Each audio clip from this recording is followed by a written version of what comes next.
We entered France from the north of Spain. Alright, arrived in France. Honestly, we thought we'd just drive through. I wanted to have this little beer, but it was 7 euros. After a month in southern Spain and weeks in Portugal, we somehow didn't expect much. But France really took us by surprise in a very chill and relaxed way. We got to do all the French things: crepes, baguettes, stinky cheese, cute villages, Mont-Saint-Michel, amazing light, and on top found great kiting and got our van repaired. So if your brain is loud, this is a mellow coastal reset.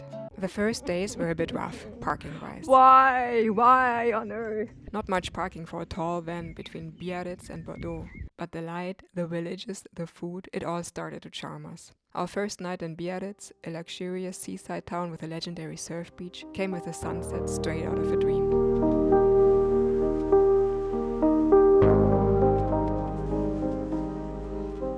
Then the van started smoking. We got some problems. Ollie saw smoke coming out of the exhaust pipe, white smoke. It likes to smoke.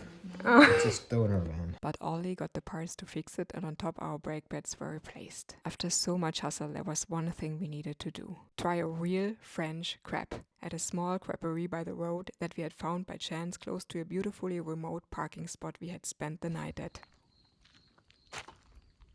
Then we headed north to check out kite spots on the amazing island Île de Laurent. Île de Laurent had no place to park overnight, but we tried anyway, because It's so beautiful. so yes, we got our first ticket. But even that couldn't ruin it. The grass moved gently in the wind and the light was simply amazingly soft, even during the day. And we had some more crepes. Well, pancakes maybe. What a beautiful morning after we got fined. And sunshine and mango. And Ollie's still reading in the bed here. The pancakes were so delicious.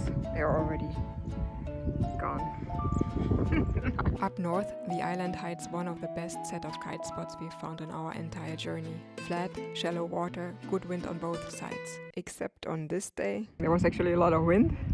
And so we thought, even though in the forecast there was nothing, we go to the beach where it's onshore on the other side of the island, which is like a 20-minute ride. And then we tried, and I could fly the kite a bit in very light wind conditions, but then it didn't work even for the wing foilers. but finally, we got wind lucky on 2 days. At this amazing spot, I just rode the first step really nicely, and I understood how to dive the kite into the power zone, finally. And now we go north. It's a beautiful, beautiful spot here, a beautiful area.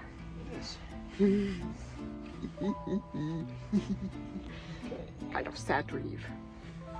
But what has to be done has to be done.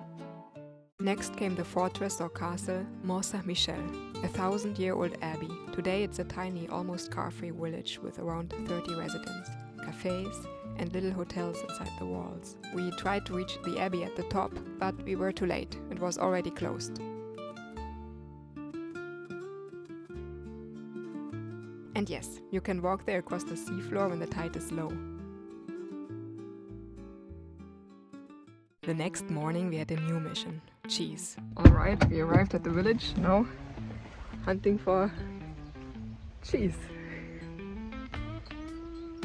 We wandered through a postcard village, Bilbao-en-Ange, but it was a tourist trap.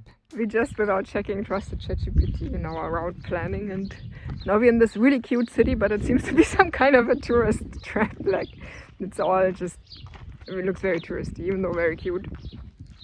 And there is no cheese here. Cider, yes. Cheese, no. But we found some place that is apparently open on a Sunday, and let's see if we find the cheese there.